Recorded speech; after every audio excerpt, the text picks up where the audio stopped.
This is Samantha from CAGR International Operating Department. Welcome to our 12th webinar on smart outdoor and related. As you can see, everything is disciplined around here, and the setup is a little bit different with the real samples on my side. Well, then here, I'm very excited to have invited another expert, Dolores. Okay, hello, this is Dolores from CAGR Smart.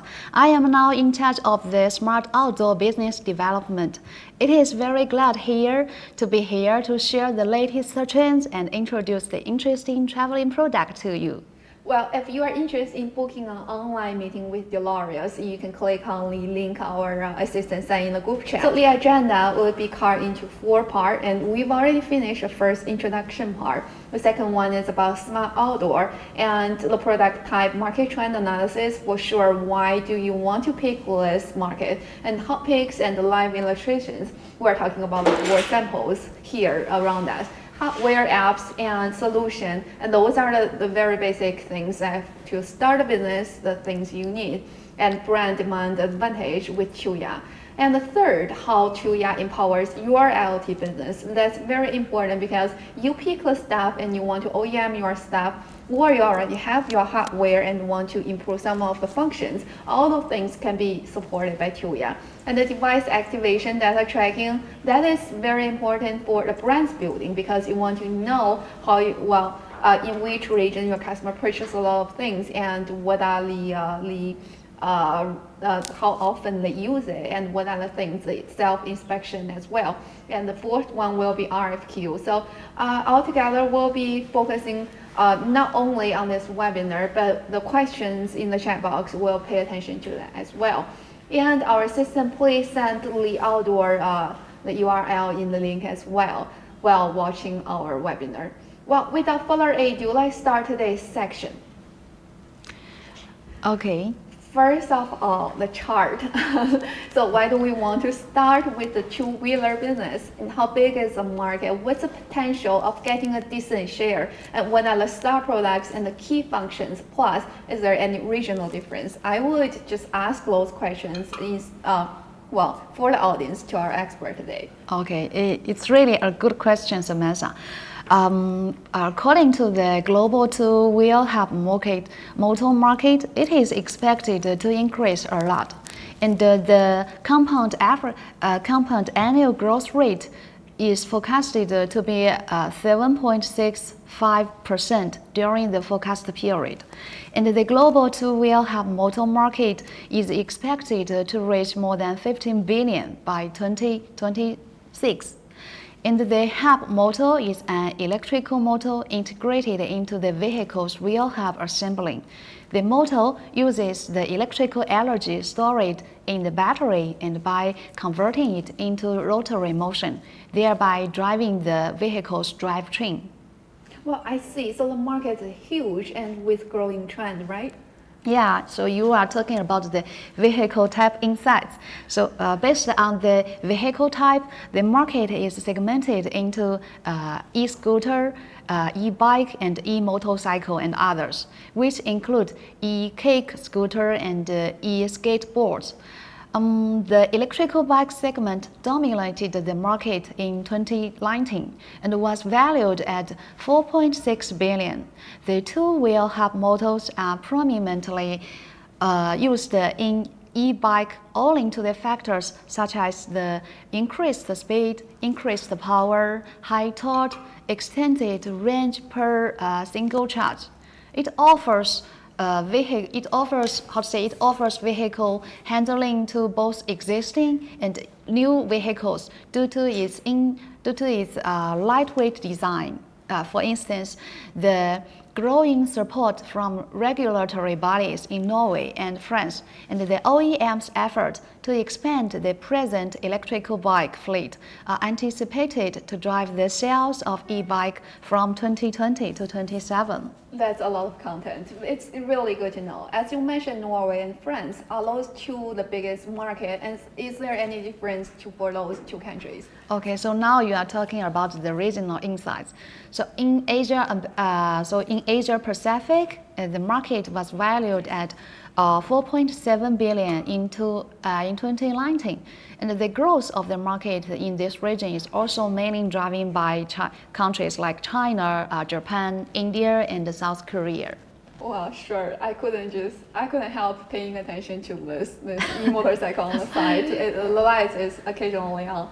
Well, as you mentioned about based on the vehicle type, the market is segmented into electrical scooter, moped, and electrical bike, and motorcycle, others. And guess we are going to focus on the three types today, right? So let's get started with the e-scooters, then, shall we? Okay, so for the global e-scooter market size was valued around 20 billion in 2020 and expected to be doubled after 10 years, which is 2030. And it is anticipated to grow at a compound annual growth rate of 8.1% from 2021 to 2030.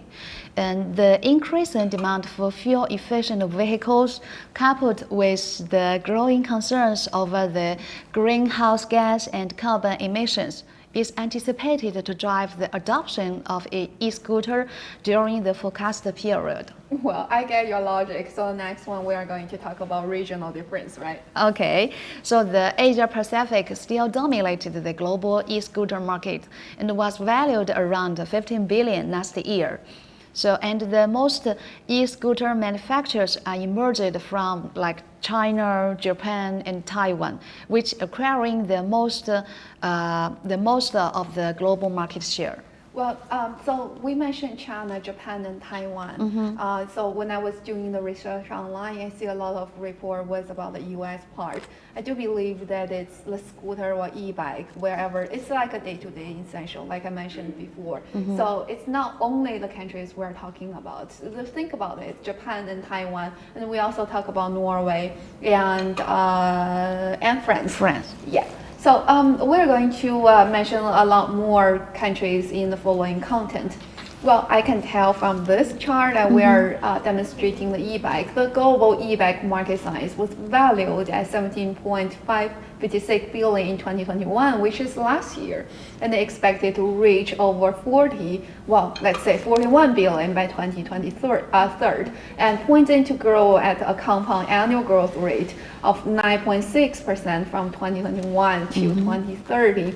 But why is it so popular? For the e-bike, because it is more similar with the human-powered bicycles. It is with a small electrical motor that can assist and contribute to the pedaling efforts. Some models of e-bike offering throttle-based motor activation, and some offer pedal-assist bike. Complex model with advanced electrical motor and optional throttle activation are also available in the market. Actually, there are three classes of e-bikes, which is class 1, 2, 3.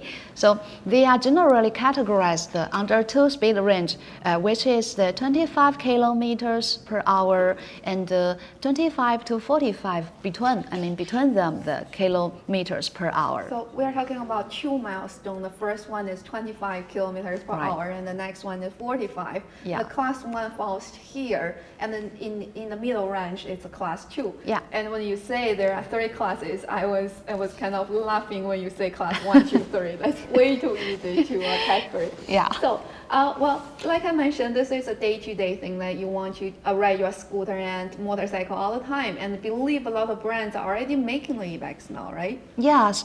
Actually, main parts of the e-bike, including the battery pack, I think later you can see in the samples, including the battery pack, the electrical motor, the controller, throttle, PAS, torque sensors, e-brakes, displays, and so on. But the battery pack and the e-motor used in an e-bike, it constitute for the majority of our e-bike prices. And some of the advantages associated with the application of e-bike are low operating cost, a combined advantage for both bicycle and motorbike, ecological means of transportation, and it is also good for exercise. I would rather say if you're not the expert, I wouldn't expect so much content today. Well, for the e-motorcycle, which falls with the e-scooter and e-bike, and now we are talking about the e-motorcycles.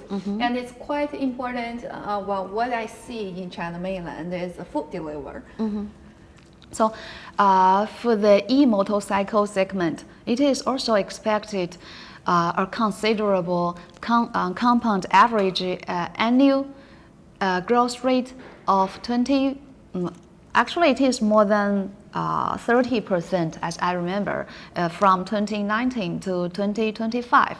And the governmental regulatory bodies are encouraging the adoption of electrical vehicles by offering tax concessions, which is expected to contribute to the promising growth prospect of the global market for electrical mobility. Several companies have also started investing in the e-motorcycle industry, which is likely to further contribute toward the creating a competitive business environment for e-motorcycles. So for examples, the Bihari Forge has recently acquired a 45% stake in Torque Motors, and Torque Motor is an e-motorcycle manufacturer company.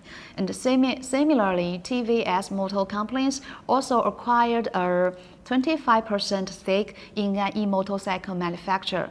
The manufacturer name is Ultralight Automotive Company. So well, this that happens. was back in 2018 in Yeah, August. yes. Well, what we can see is the trend that the motor companies are like acquiring some of the e-motorcycle water-friendly environment things into their product line. So it's about a time that not too late for you to catch on that.